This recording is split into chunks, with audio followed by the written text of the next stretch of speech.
All right, welcome back. And we're going to modify this graph that we made just slightly.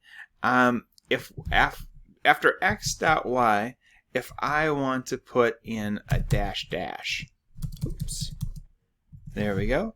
If I run this, notice that we have dash lines.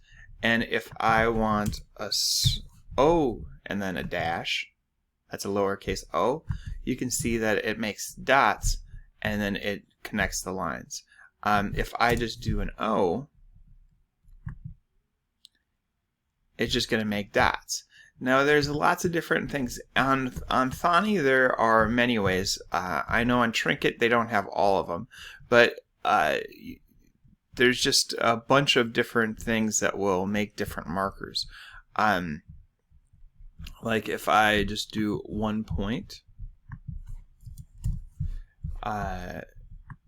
run it, and you can have smaller points. I think if we just do like a letter, I think it just, oh, that's a diamond. So there's lots of different things, different ways you can do it. I like the O dash, so that looks nice. And now let's change the color. It gives you a default color. Let's say color equals red. That looks pretty good. We can also label. So if I say plt.xlabel, let's call the x number of days. And if I run that, let's just see what it looks like. See how down here it says number of days? We can do the same thing.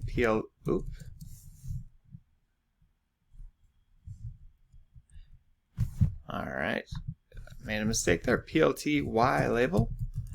And say, what's that number? Let's say number of gumballs or something. Alright.